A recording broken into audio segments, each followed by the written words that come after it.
Un lancement de 100 millions de dollars était au bord de l'effondrement jusqu'à ce qu'un concierge de 62 ans repère l'erreur que les meilleurs ingénieurs avaient manquée pendant des semaines, et ce qui s'est passé ensuite a stupéfié toute l'entreprise. Raymond Ellis arrivait toujours 15 minutes en avance, non pas parce qu'on le lui demandait, mais simplement parce que c'était sa nature. Pendant 16 ans, il s'était glissé par la porte latérale du siège de Tristan Dynamics à Palo Alto, en Californie, même balai poussiéreux, même bottes usées, même badge de sécurité accroché à sa ceinture. La plupart des gens le remarquaient à peine. Certains lui adressaient un signe de tête poli, d'autres contournaient son chariot de ménage sans un mot. Cela convenait parfaitement à Raymond. Il n'était pas là pour attirer l'attention. De l'extérieur, Tristan Dynamics ressemblait au futur, d'imposantes verrières, des bornes de recharge pour voitures électriques rutilantes, des jardins intérieurs que personne n'arrosait jamais. À l'intérieur, c'était le chaos contrôlé, des ingénieurs en course contre la montre, des managers arpentant les allées et venues, écouteurs Bluetooth collés au crâne. Personne n'avait de temps à consacrer à qui que ce soit qui n'était pas sur son canal Slack ou qui ne griffonnait sur son tableau blanc, surtout pas le cireur de parquet. Mais Raymond avait tout vu. Il avait vu le même ingénieur pleurer aux toilettes 3 jours d'affilée l'année précédente. Il avait vu le vice-président senior être tellement ivre à la fête de Noël qu'il avait dormi dans son bureau. Il avait vu l'entreprise se contracter et se développer pendant les années de Covid, des employés disparaissaient, de nouveaux arrivaient sans même un « bienvenue à bord ». Pendant tout ce temps, il passait la serpillière, saluait le gardien de nuit, Maurice, qui partageait parfois un sandwich froid près du monte-charge. Le 18 avril commença comme tous les autres jeudis. Raymond gara sa vieille Toyota Camry derrière le quai de chargement, passa son badge, enfila son uniforme et commença sa tournée, d'abord au rez-de-chaussée, puis en haut, jusqu'aux suites exécutives, qu'il nettoyait toujours en dernier, après le départ de tous. Ce soir-là, pourtant, il y avait encore quelqu'un. En descendant de l'ascenseur pour le 6e étage, Raymond entendit des voix aiguës et paniquées. « C'est en préparation. »« Appelez quelqu'un, » dit un ingénieur. « Non, on a tout effacé 2 fois. »« C'est dans le module hérité, je vous l'ai dit. »« C'est récursif, » s'exclama un autre. Raymond marqua une pause devant la grande salle de réunion aux parois vitrées à détecteur de mouvement. À l'intérieur, 2 hommes en sweat à capuche fixaient un écran géant où le code déferlait comme une pluie torrentielle. Il reconnut l'un d'eux, Brian Chang, architecte logiciel senior. L'autre semblait tout aussi privé de sommeil que les autres, manches retroussées, cheveux ébouriffés, le regard lourd de fatigue. Raymond s'appuyait sur sa serpillière, connaissant suffisamment les techniciens pour sentir quand ils étaient en difficulté. Brian tapait du poing sur la console. « Ça fait 3 semaines, Caleb. » 3. On ne peut pas lancer le projet avec ce bug. Il corrompt tout le modèle d'IA. Les investisseurs nous surveillent, et chaque jour, on perd de l'argent. Peut-être qu'on reconstruira à partir de 0 et qu'on perdra encore 6 semaines, murmura l'un d'eux. Raymond se souvint d'un flash, il avait quitté Stanford en 1985 pour s'occuper de son père après un AVC, mais il n'avait jamais perdu sa curiosité. Il lisait encore du code, suivait les forums de développeurs, et participait même à des formations internes juste pour écouter. Quelque chose dans cette ligne en boucle à l'écran lui serra l'estomac, elle était vieille, presque 10 ans, datée d'une architecture différente, avant l'essor de l'IA. Elle n'avait rien à faire là. Il frappa. Caleb se retourna lentement, les sourcils froncés de confusion, comme s'il peinait à repérer l'inconnu qui poussait la serpillière contre la paroi vitrée. Raymond hocha légèrement la tête et esquissa un sourire poli, la main toujours à moitié levée. « On peut vous aider ?» demanda Caleb d'une voix neutre. Brian jeta un coup d'œil, puis dit « Oh, salut Ray. » Raymond entra, le manche de sa serpillière bien serré. « Je ne voulais pas vous interrompre, dit-il, mais cette boucle imbriquée qui appelle le gestionnaire hérité ? J'ai déjà vu quelque chose de similaire. Si le pointeur n'est pas lié à la matrice mise à jour, il ne nettoiera pas les fichiers inutiles. Il corrompra le modèle. » Caleb cligna des yeux. « Vous êtes le concierge, n'est-ce pas ?»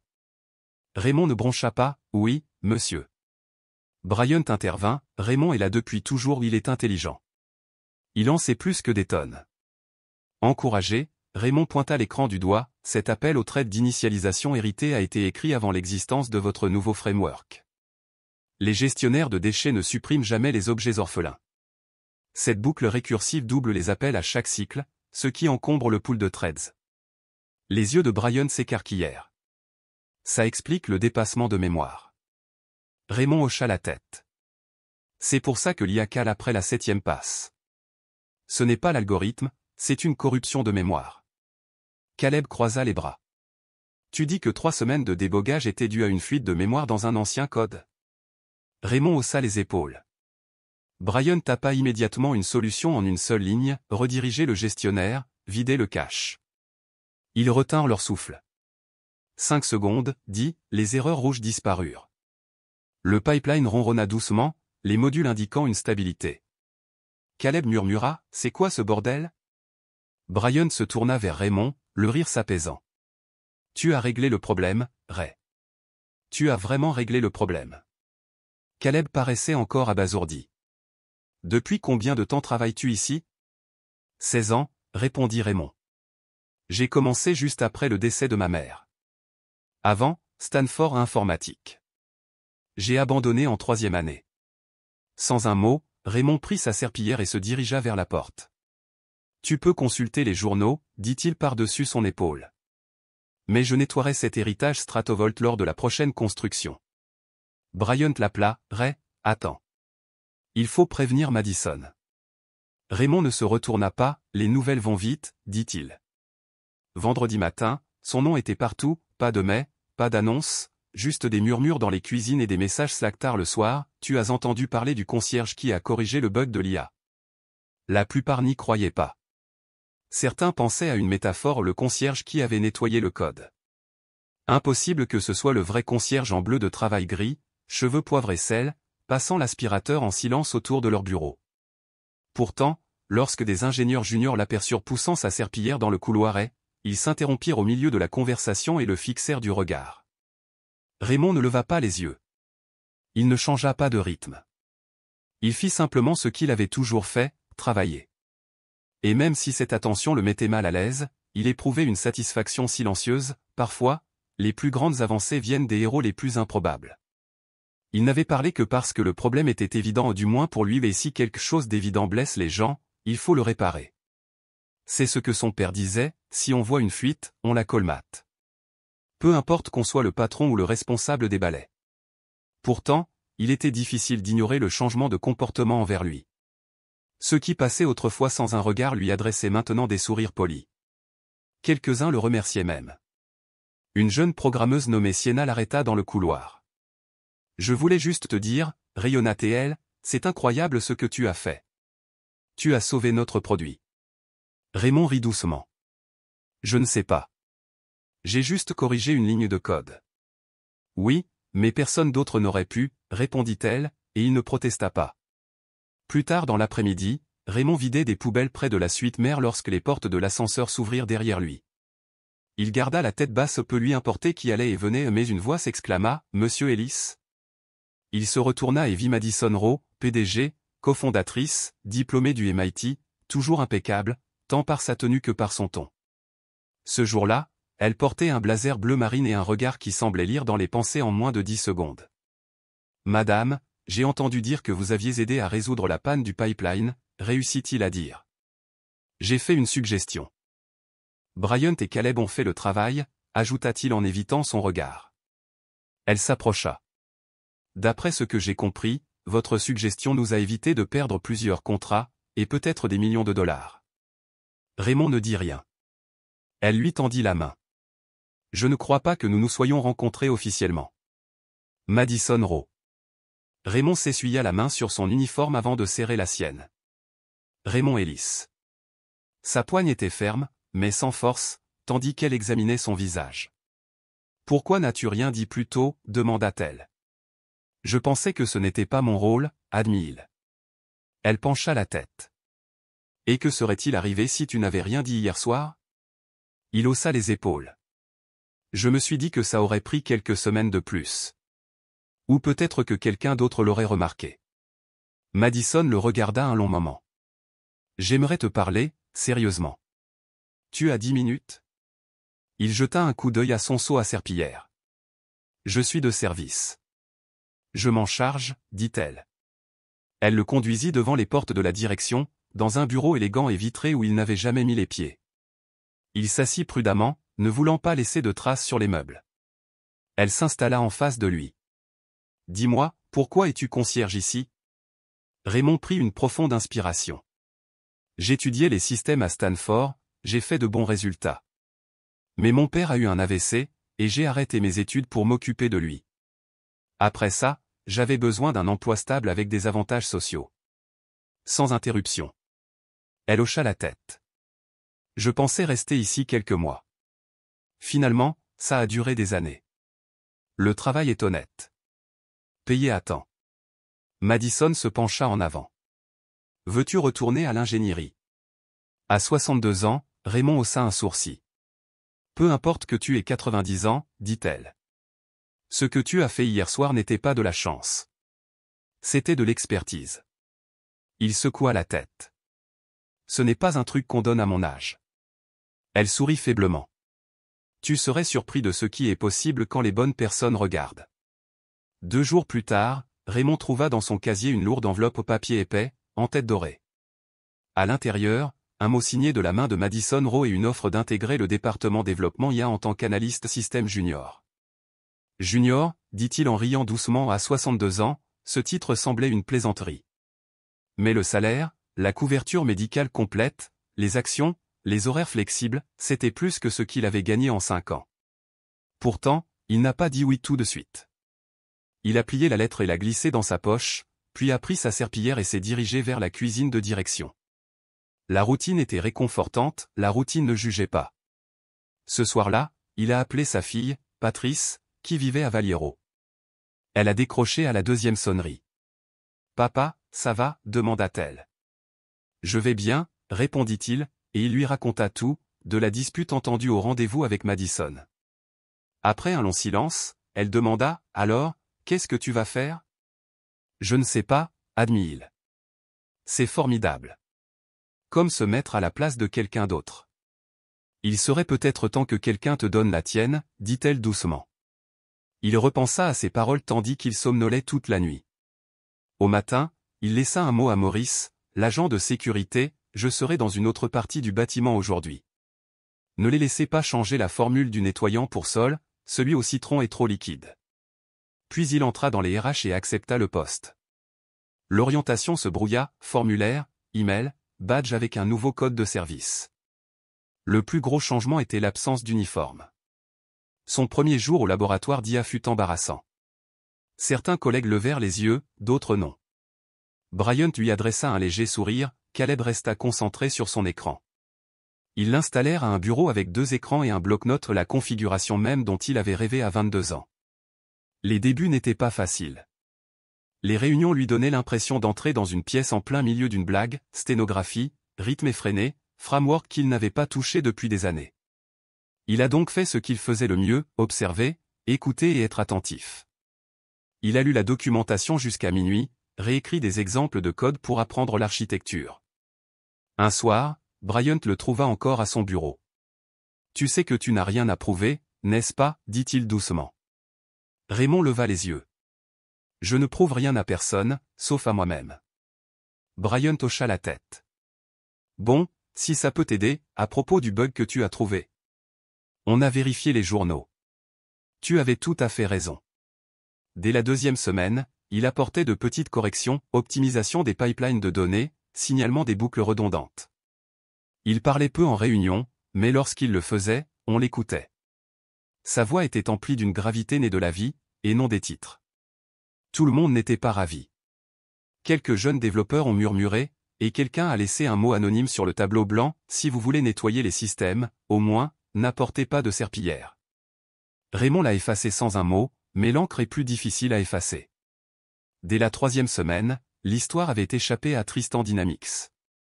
Un blog technologique d'Auckland a publié un article intitulé « Un concierge sauve le lancement d'une IA avec une seule ligne de code », faisant uniquement référence à un collaborateur anonyme de longue date.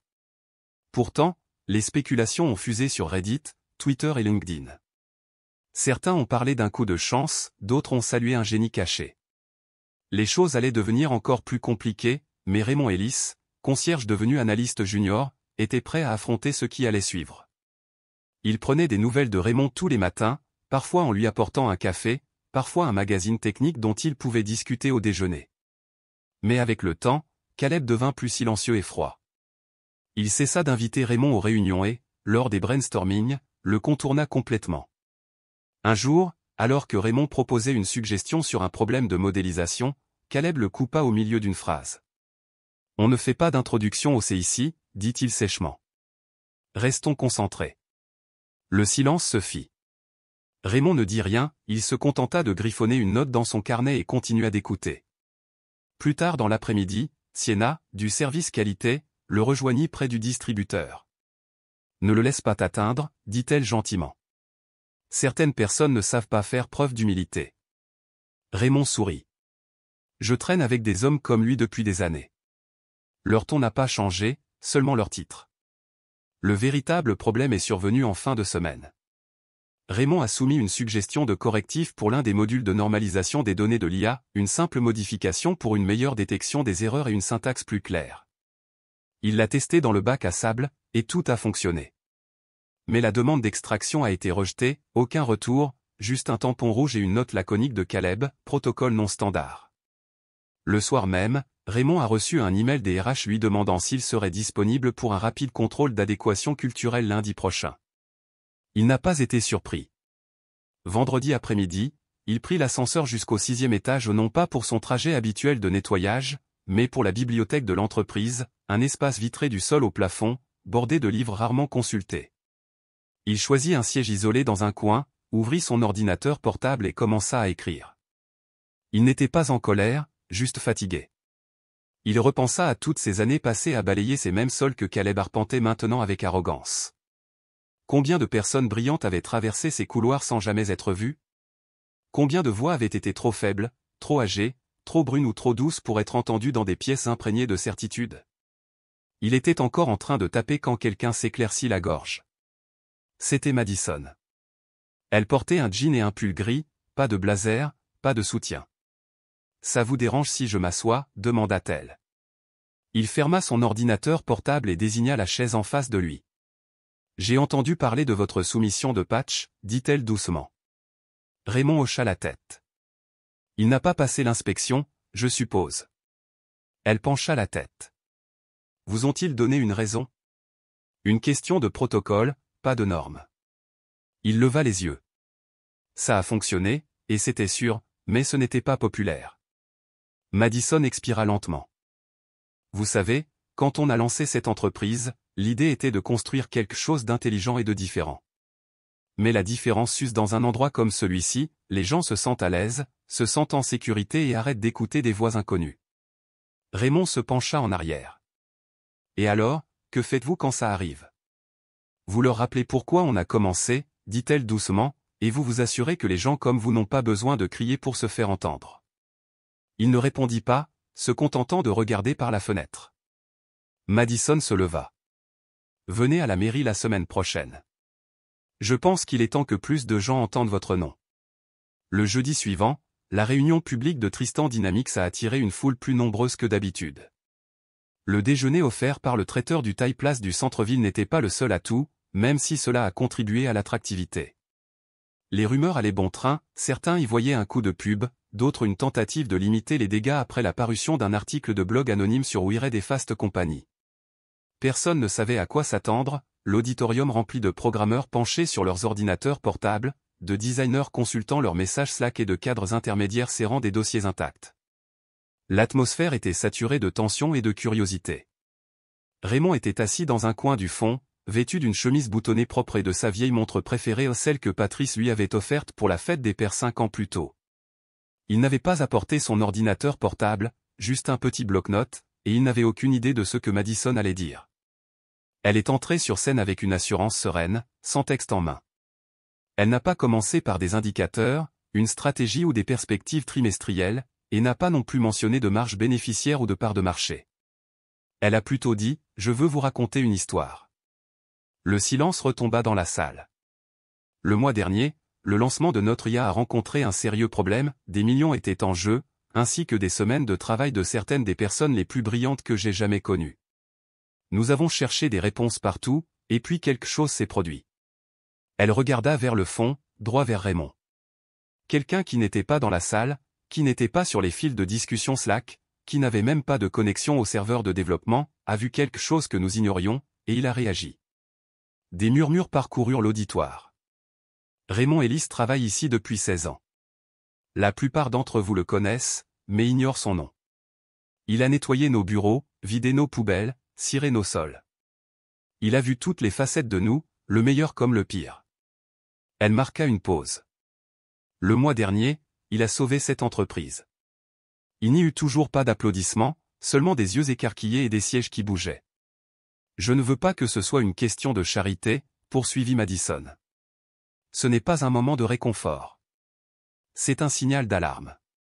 Le talent ne se définit pas par un titre. La perspicacité ne porte pas de badge indiquant au senior ou au junior. Si nous ne savons pas reconnaître le talent lorsqu'il surgit là où on ne l'attend pas, nous ne méritons pas de construire quoi que ce soit d'important. Puis, sans prévenir, elle descendit de scène et se dirigea droit vers le fond. Raymond se leva, incertain de ce qu'il devait faire de ses mains. Madison tendit le bras et lui serra fermement la main. Se tournant vers le public, elle annonça, à compter d'aujourd'hui, Raymond Ellis est analyste système au sein de notre division IA, et ce n'est que le début. Des applaudissements ont fusé, d'abord dispersés, puis nourris et sincères. Certains se sont levés, d'autres sont restés assis, mais tout le monde a applaudi. Raymond, tenant toujours la main de Madison, a fait un léger signe de tête. Plus tard dans la journée, les RH ont été submergés de demandes, une douzaine d'employés se sont renseignés sur les mentorats internes, des ingénieurs ont demandé à auditer les réunions d'équipe entre services, et une poignée d'autres ont envoyé un courriel directement à Raymond pour le remercier, non seulement pour le patch, mais aussi pour ce que sa promotion représentait. Ce soir-là, alors que Raymond se dirigeait vers le parking, un homme de grande taille, vêtu d'un sweat à capuche griffée, le rattrapa. « Vous savez, » dit l'homme sans le regarder, « certains d'entre nous ont même étudié pour ça. » Raymond se retourna et soutint son regard. « Moi aussi, » répondit-il doucement. L'homme ricana et s'éloigna. Raymond resta un moment à regarder les feux arrière s'estomper sur le parking, puis grimpa dans sa Camry. Il avait eu son heure de gloire, mais il savait que le vrai travail ne faisait que commencer. Avant que le travail ne commence, Madison a envoyé une autre surprise. Le lendemain matin, un assistant de l'étage exécutif a remis en main propre une enveloppe au bureau de Raymond. Au recto, seul son nom était inscrit en lettres noires, sans logo cette fois. Il l'a ouverte lentement. À l'intérieur se trouvait une lettre courte et directe, « Nous lançons une bourse à votre nom pour des étudiants comme vous, talentueux, négligés et sous-estimés. Frais de scolarité complets, logement et mentorat pour les profils sous-représentés en informatique. Le fonds de bourse Raymond Ellis, la première cohorte commence cet automne. » Ses doigts se figèrent. Cela faisait des années que rien ne l'avait autant ému, non pas pour l'argent ou la reconnaissance, mais parce que quelqu'un l'avait vraiment écouté. Il se cala dans son fauteuil et regarda par la fenêtre les stagiaires en sweat à capuche siroter un café glacé et discuter de capital risque et d'apprentissage automatique. Il n'y a pas si longtemps, il aurait été de l'autre côté de cette vitre, essuyant ses traces de doigts sur ces mêmes vitres, se demandant à quel point tout cela lui semblait lointain. Maintenant, il en faisait partie, non pas un ornement ou une nouveauté, mais une partie de tout cela. Cet après-midi-là, Madison l'a invité à prendre la parole lors d'une table ronde organisée par une association locale de vulgarisation scientifique et technique. Il a hésité, parler en public n'était pas son truc. Elle lui a dit que cela faisait de lui le candidat idéal. 2 semaines plus tard, il se tenait devant 40 lycéens dans un centre communautaire d'Auckland. La plupart d'entre eux lui ressemblaient à 17 ans, intelligents, sceptiques et las d'être sous-estimés. Il n'est pas monté sur scène pour parler du sauvetage d'un géant technologique en difficulté ou du décryptage d'un code à plusieurs millions de dollars. Il a plutôt évoqué des difficultés bien plus humaines, abandonner Stanford pour s'occuper de son père, faire des doubles journées le soir tout en dévorant des livres de programmation à la pause déjeuner, et se demander pendant des années si la chance dont il rêvait ne s'était pas à jamais envolée. Peut-être que la porte n'est pas verrouillée, leur dit-il. Parfois, on attend juste que quelqu'un admette son existence. Une fille au 2e rang leva la main. C'est trop tard? Et si j'ai déjà raté mon coup? Raymond sourit. J'ai 62 ans, dit-il. J'ai enfin reçu ma 2e injection le mois dernier. Alors non, tu n'as rien raté. Après cela, 2 élèves lui ont demandé son adresse e-mail, un professeur lui a demandé s'il reviendrait au semestre prochain, et un garçon nommé Trey lui a serré la main en murmurant « Je croyais que les gens comme nous n'avaient pas le droit de faire ça. » Raymond s'est penché et a expliqué, ils disent ça quand ils ont peur de tes talents. De retour à Tristan le lendemain, un prospectus apparut sur son porte, Raymond Ellis, analyste système et légende. Il savait qu'il avait laissé, Bryant, en train de se moquer, mais sous les rires, quelque chose avait changé. Les recruteurs commencèrent à lui envoyer des courriels. Un fondateur de start-up voulait ses conseils. Une université l'invita à donner une conférence. Mais Raymond resta sur place. Non par loyauté, mais parce que c'était son moment non seulement pour prouver qu'il pouvait encore construire et apprendre, mais pour le faire à sa façon, sans aucun désir d'impressionner ou de ruminer l'amertume. Il s'est installé dans un rythme régulier, revue de code et test de framework à 8h30, modification de la documentation, déjeuner avec Bryant ou Sienna, puis après-midi à encadrer des stagiaires qui ne connaissaient pas son histoire et s'en fichaient. Il ne voyait que le gars qui pouvait enfin faire fonctionner les rappels asynchrones.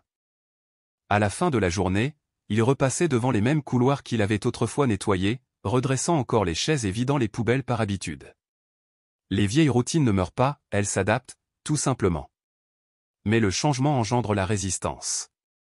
D'abord, une réunion discrètement reprogrammée sans qu'il le prévienne, puis un fichier de projet crucial qui disparaît du disque partagé. Certains collègues sont devenus froids, le sourire figé derrière les mâchoires serrées. Un matin, son bureau a été déplacé à côté de la photocopieuse rauque. Sans explication. Ton poste n'était-il pas près du tableau d'affichage de l'équipe, demanda Bryant. Raymond sourit simplement. Apparemment, la photocopieuse avait besoin de compagnie. Lorsque Bryant a proposé de prendre la parole, Raymond a secoué la tête. J'ai connu pire que de mauvais plans de table.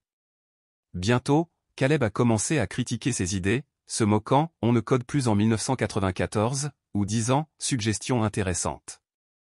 Je vais la soumettre à quelqu'un qui est à la page.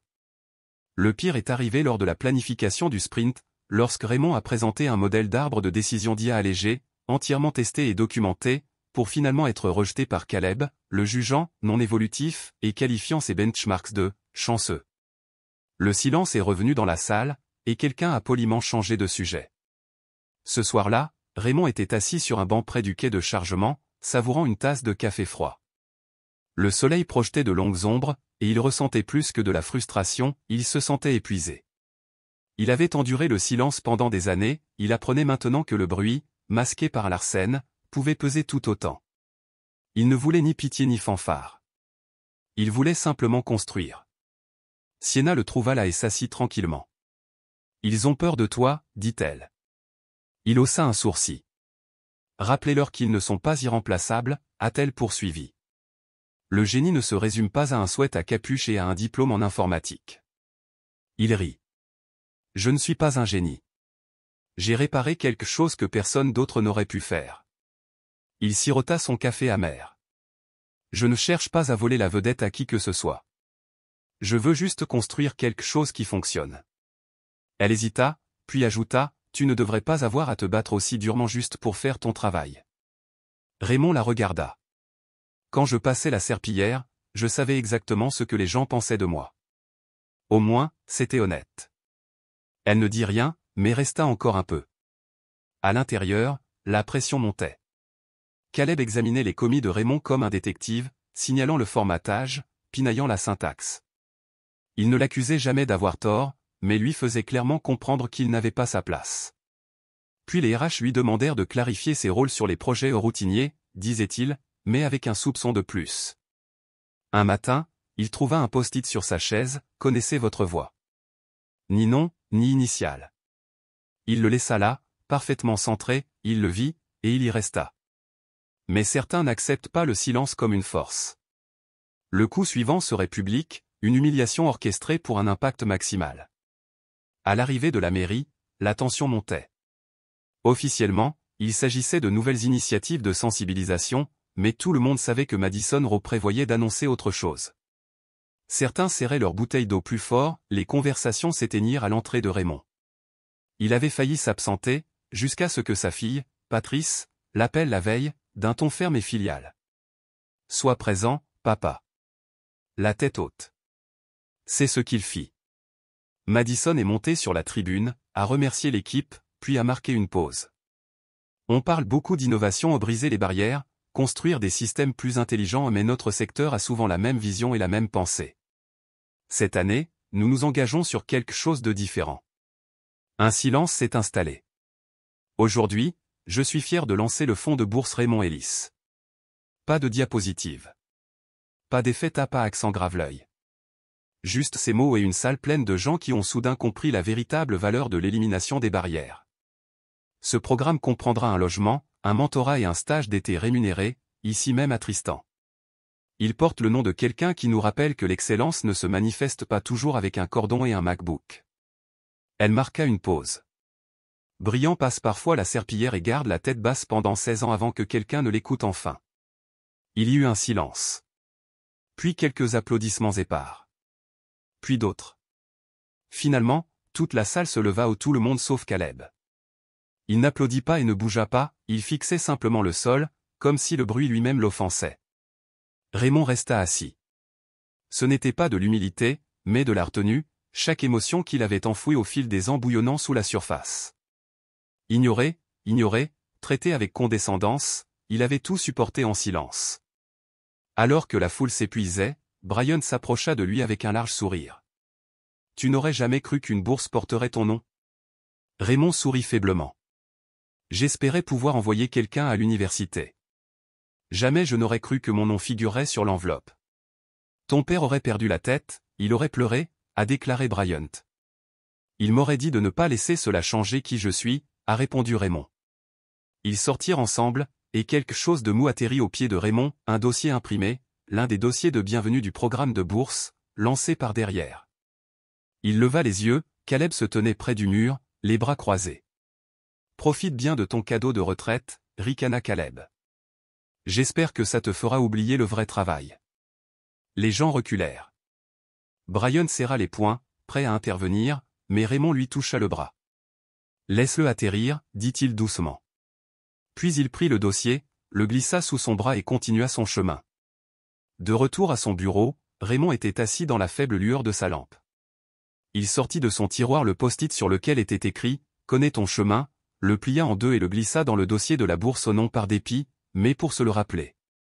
On essayait toujours de définir sa valeur par des titres, des rumeurs et des regards en coin. Mais aucun d'eux n'avait construit ce qu'il avait. Cet après-midi-là, Elena Torres, une lycéenne de Fresno, lui a envoyé un courriel. « Monsieur Ellis, je viens d'être admise. Je suis la première de ma famille à aller à l'université.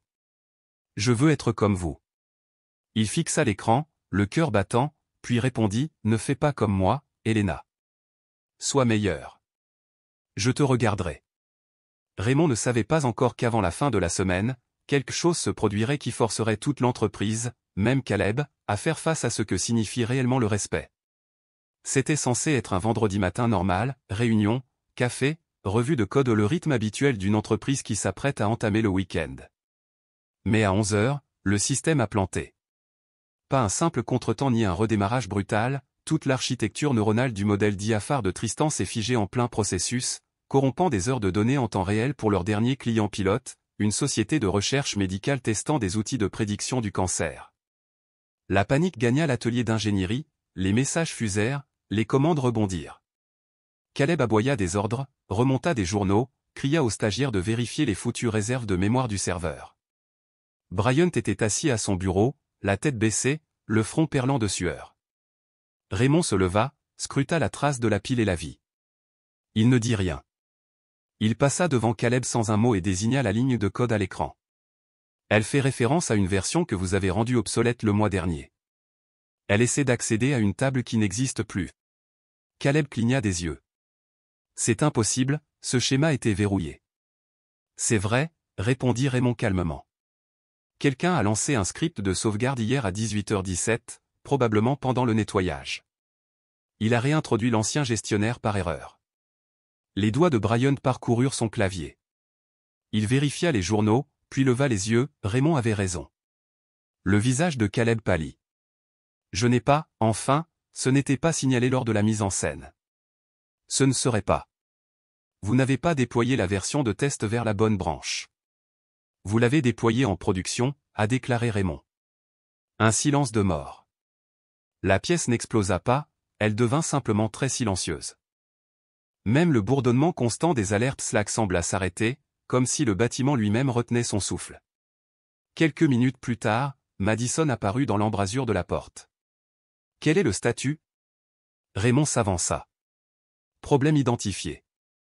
Une restauration le corrigera. » Il marqua une pause et jeta un coup d'œil à Caleb.